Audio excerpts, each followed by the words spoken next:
is the back. This is the back side. We saw the front side from the other side of the waterfall. You can see the smoke tower, and the Daniels Mill. To our right is green field. That was a massive building built in the early 1900s that the town got a grant to tear down. A lot of the buildings were torn down. Here's the mill race where the water came through.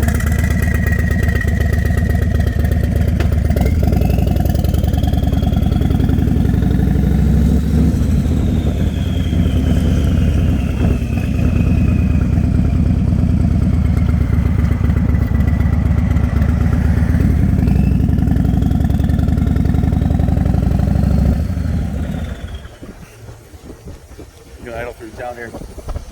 You can see a lot of the windows are gone. They got a grant to do some work here, but not much has happened yet. And as we go through the center of town here, there's the waterfall again to your left. And on your right, the first chapter of the book that Rick wrote. He talks about the churches. It's a very religious little town, and there was lots of different religions. But back in the day, the mill owners pretty much, I guess they required their people to go to church. This is a St. Bernard Roman Catholic church right here with the twin spires up top. Just beautiful, beautiful architecture. This is the where the rectory where the priests lived. And this to our right here is a former high school, and the courthouse is right up behind there. In my younger days, I spent a lot of time there, sadly.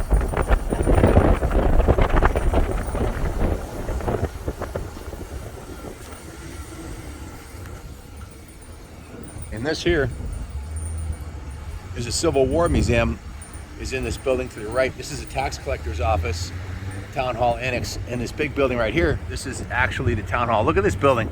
That round spire at the top there is the mayor's office. Maybe I'll get you guys a tour in that someday.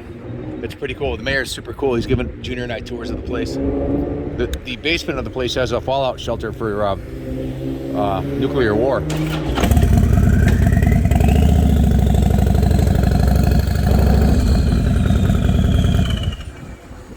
There's a big theater in here in this building on the right. And, oh, this is cool. I'll show you this.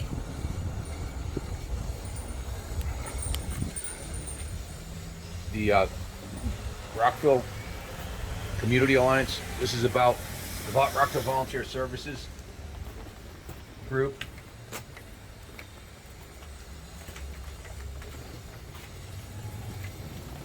How about this? Can you see that? Does that look familiar? Bunch of motorcycles in front of the mill. It says the former Hockin Mill at 200 West Main Street is being transformed into Kaplan Cycles, the New England Motorcycle Museum, a motorcycle-themed restaurant and brew pub, which was the plan before COVID, but now we know that most restaurants and bars aren't doing too good. But right across the street on the other side there, you can see that granite church. That's Unit Congregational Church. It's absolutely stunning. Hi. Go ahead. How you doing? All right. That's a that was built in the 1800s. And the stained glass windows and granite work are absolutely fantastic.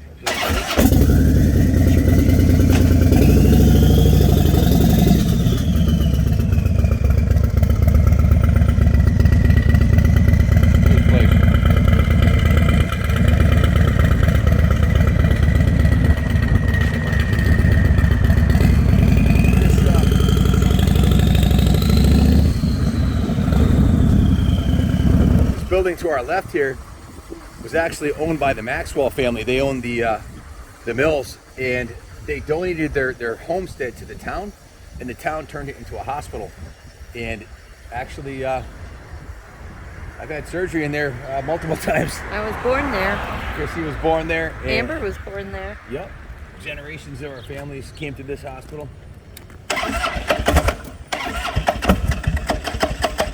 This is a library. It's all made out of granite. It's the George Maxwell Memorial Library. The Maxwells were obviously the wealthiest people in town. They owned a bunch of the mills. And they actually built the library. And over here to your left, I forget whether it was a German or the Irish, or I'm not sure. There was a big building right here that one of all the immigrants had their own like places. Like Christy's family was German. Christy, your family was here since the beginning, right? Yeah. What My dad's side of the family. They're right down on Franklin Street. This place here, 1 Ellington Ave, when I was in 4th grade, my mom was a nurse here. That was Dr. Copland's office. And it's K-O-P-L-A-N, not Kaplan. And you can see the buildings around here, these homes, and the churches are absolutely spectacular. The Maxwell estate is up on the hill there, that brick place, and that's another one of the wealthy mill owners' homes. That was, once they passed away, they turned it into a funeral home of all things.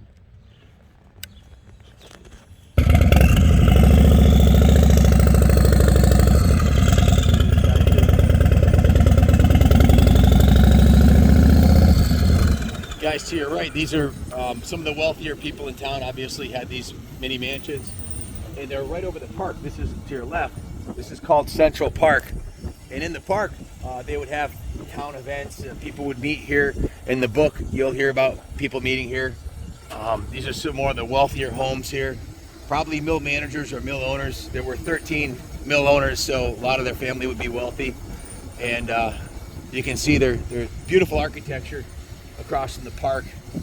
When there was a plague in the early 1900s, I think it was a Spanish flu, kind of like when we had the pandemic recently. The hospitals were so full of people. I guess like 16 people in town died from it, but the hospital was so full of people, they actually set up a makeshift hospital in Central Park here, where people were on hospital beds and cots outside because the hospital was so full. But so everything was real close here, because guys, when this town was formed in the 1700s, there were no automobiles. In 1814, when our mill was built, there were no cars. Everything was dog and pony. And up on the hill, you can see there's a tower way up there. That's a memorial tower for the armed forces. You hear the bells? The bells are going. Show them the bell tower. Yeah.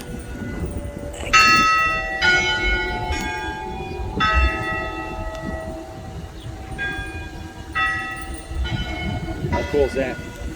So the church was a big part of the fabric of the culture of the people that lived here. No matter what religion you were, everybody went to church, and every nationality had their own church.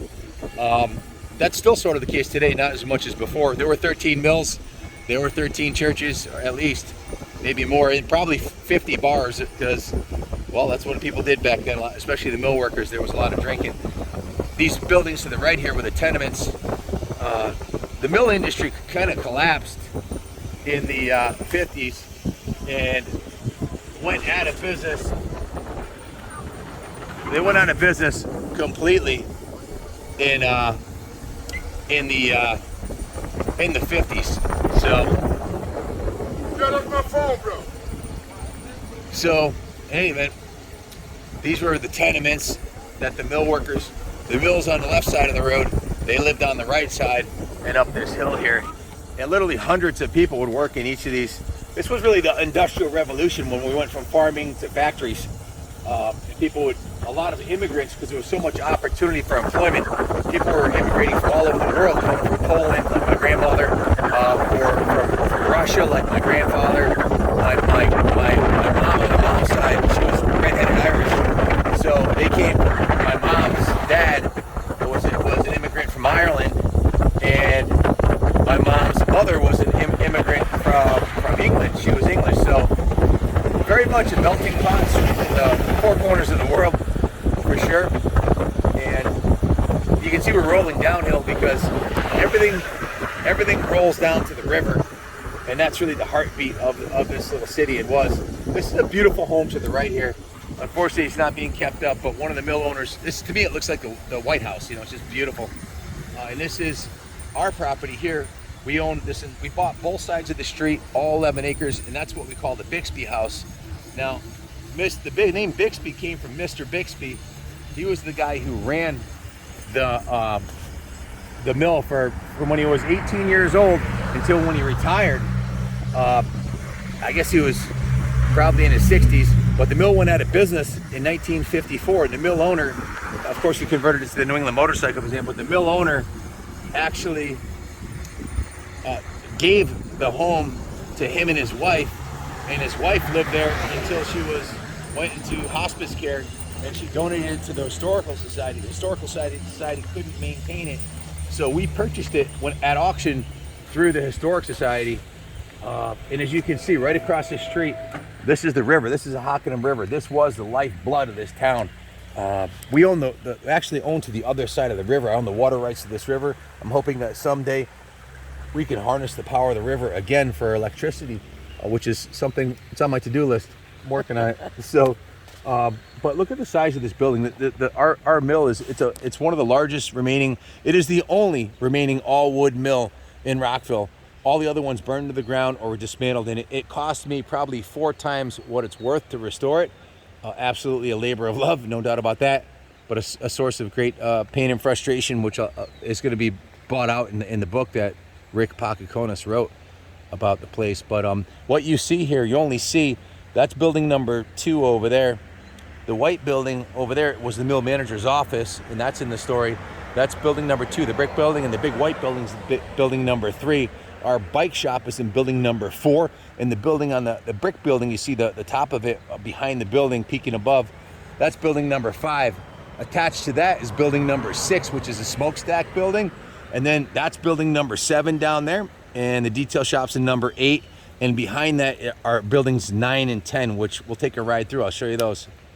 And although it looks great from the street view, it still looks like a war zone out back because, well, we ran out of money.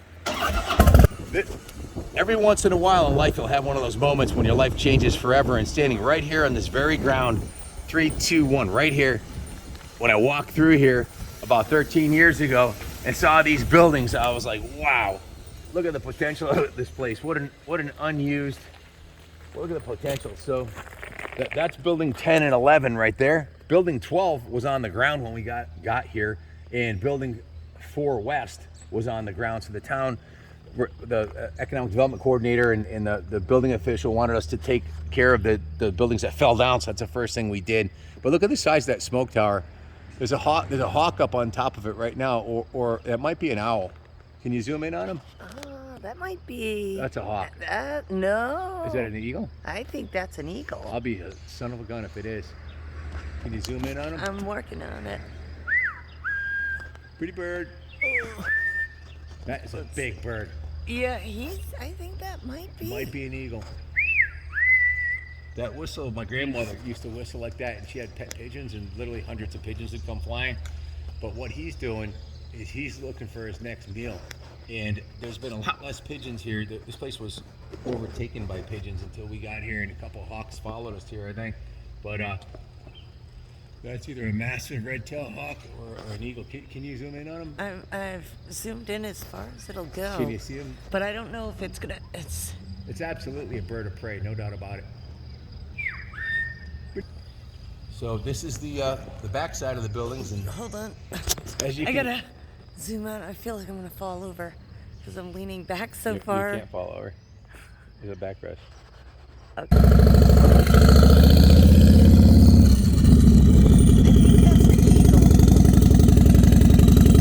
I'll have to look. I took a couple of still shots. Maybe we can zoom in and see better.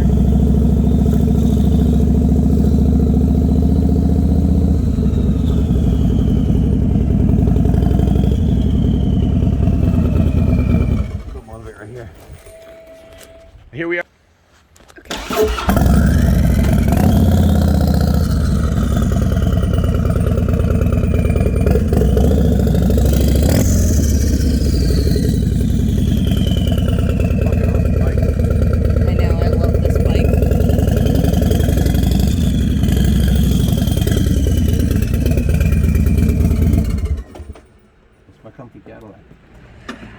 That it is. More comfortable than the FXR, but the FXR probably handles better. Here, careful. You're gonna have plus and minuses with both, you know. And every motorcycle has its compromises. I feel like it's getting warmer out. Maybe because we're just going slow. Yeah, I think that's what it was. And we were in the sun now. We were in the shade on the way back. How many minutes long is that? 14. I'm not even sure what I said, to be honest with you. Anyways, we'll try to get this dialed in for you. Thanks for watching. God bless America. Fix it.